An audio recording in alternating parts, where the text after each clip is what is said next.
N'hésitez pas à liker la vidéo si elle vous plaît et si vous êtes nouveau sur la chaîne, n'oubliez pas de vous abonner et d'activer la notification pour ne rater aucune de nos prochaines vidéos. On commence.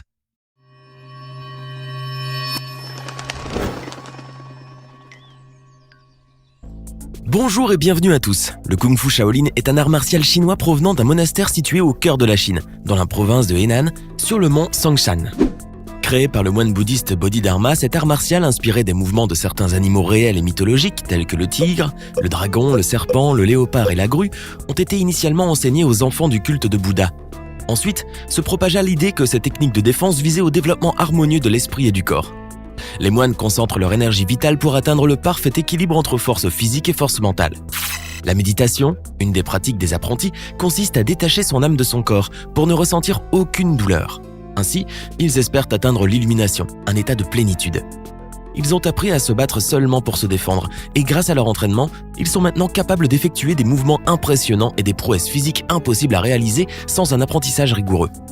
Aujourd'hui, nous avons pensé à vous présenter quelques aptitudes de ces chevronnés, mais avant tout, nous vous conseillons de ne pas essayer de faire cela chez vous. Voici donc de quoi les moines de Shaolin sont capables. Dès leur plus jeune âge, les moines Shaolin ont la tête dure, littéralement. D'ailleurs, ils s'entraînent rudement pour y arriver.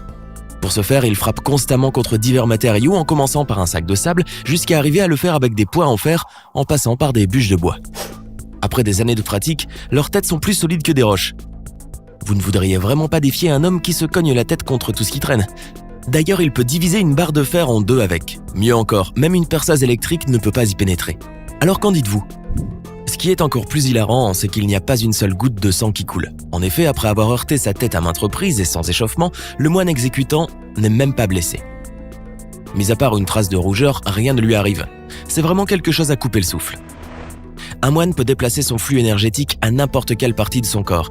Ainsi, il peut la canaliser dans sa main pour qu'elle soit d'une force et d'une précision phénoménale. C'est le cas dans cette discipline qui consiste à lancer l'aiguille comme une fléchette à travers le verre telle une arbalète. Le temps d'entraînement estimé pour maîtriser cette capacité est de 15 ans. Il est évident que le verre est une matière solide, donc pour ce faire, il faut une pression gigantesque. Toutefois, vous allez me demander comment est-ce possible. En temps normal, la vitre va se briser en 1000 morceaux. Oui, vous avez raison, mais il existe une technique spéciale utilisée par ces experts pour transpercer le verre sans qu'il éclate.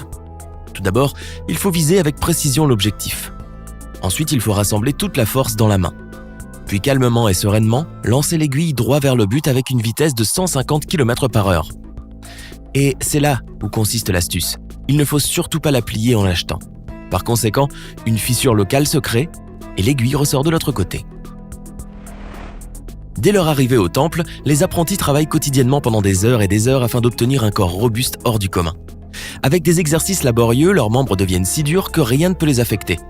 On ne parle pas ici que de la tête, des bras et des jambes, mais aussi de la bouche et des dents. Ainsi, un moine de Shaolin a une mâchoire plus forte que les mains d'un homme musclé. Parfois, il faut 2 personnes, voire 3, pour déplacer une table pleine d'un endroit à un autre.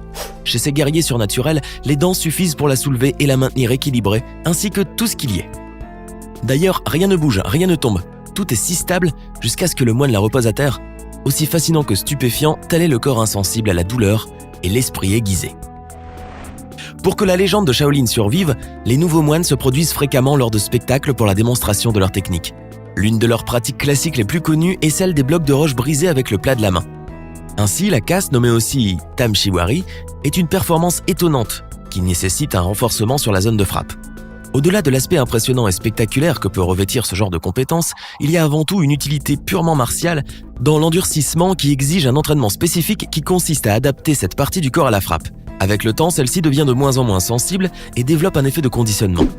Du coup, le cerveau ne traitera plus le message d'alerte, d'où l'absence de la douleur. Ainsi, une épaisse couche de peau sèche et dure, intitulée la corne, apparaît sur la zone soumise au traitement. D'autant plus, ces adeptes utilisent ce qu'ils appellent le Qi, ou l'énergie vitale, pour durcir une zone précise et la rendre ainsi très résistante. De ce fait, ils arrivent à casser chacun des blocs mis en pile avec un seul coup de main intense en unissant la grande force et la meilleure position au moment propice. Et voilà que les pierres se brisent comme du verre. Bien des hommes ont fait l'expérience du coup dans l'autre jambe. Et tous, aussi robustes qu'ils peuvent être, ont ressenti l'intense et la nauséeuse douleur qui irradie dans le dos ou le ventre. Parfois l'impact est encore pire. Ces glandes, riches en vaisseaux sanguins et en air, sont endommagées et des soins d'urgence sont nécessaires. Par contre, si vous balancez un coup de pied dans les parties intimes d'un moine, il vous bluffera avec son immobilité et son insensibilité, quelle que soit l'intensité de votre frappe. Dans l'art du kung-fu, Cette pratique est dénommée les boules d'acier et consiste à renforcer et à protéger les organes génitaux masculins pour limiter les risques de blessures lors de batailles. La pratique consisterait à réussir à faire remonter les testicules à l'intérieur du corps, ce qui les protège intégralement. Mais il faut y avoir été initié dès le plus jeune âge pour y parvenir. Aussi, la préparation intensive des moines de Shaolin renforce leurs boules. Ainsi, les os de leur pelvis se brisent à de nombreuses reprises et chaque microfracture se répare en renforçant la matrice calcifiée. Du coup, les os de l'entrejambe deviennent aussi durs que la pierre. Pour devenir le maître de son corps, les exercices réalisés par les apprentis moines sont extrêmement intensifs. Spectaculairement, ils arrivent à tenir dans une position extrêmement complexe, longtemps sans bouger le petit doigt. Connu sous le nom de Monk Pillar Skill, cet entraînement consiste à se tenir en squat en posant ses pieds sur 2 piliers. Accroupis, les moines tiennent 2 bols remplis d'eau, une dans chaque main et un 3e mis sur la tête. Parfois, les lampes à huile remplacent les bols d'eau pour plus de difficulté. Il faut donc rester 2 heures ainsi dans un équilibre irréprochable et conserver une même posture. En conséquent, le moine renforce les jambes, les bras et plusieurs muscles du corps. En plus, il se focalise sur son équilibre, chose qui renforce son degré de concentration. Qui aurait pensé que l'attitude d'un homme ivre pourrait se transformer en une compétence du kung-fu ? Les moines de Shaolin nous montrent comment. Cet exercice nommé Drunk Lila Skill est une performance très particulière qui consiste à agir comme un ivrogne.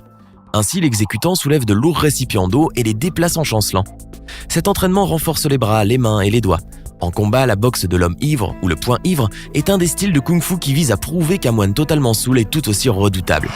La grande particularité de ce style est de trouver la force, le courage et la capacité de se défendre tout en étant dans l'ultime faiblesse. Par conséquent, le déséquilibre du corps se transforme en un avantage susceptible de déstabiliser l'adversaire. En gymnastique, il y a un mouvement qu'on appelle le poirier ou l'équilibre sur les mains. C'est un prérequis pour pouvoir ensuite faire différents exercices. Celui-ci demande une bonne maîtrise du corps.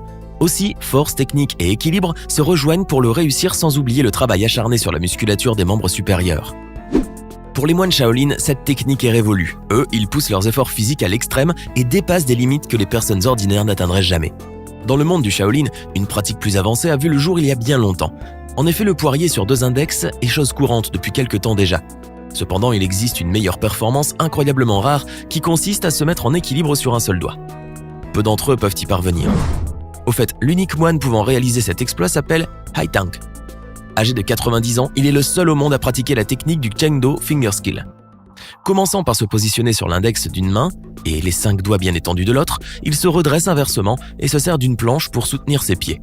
Finalement, il retire sa main gauche pour s'appuyer uniquement sur l'index de la droite. Sans aucune difficulté, il se tient aussi plus de 10 secondes avant de se redresser. Impressionnant, non ?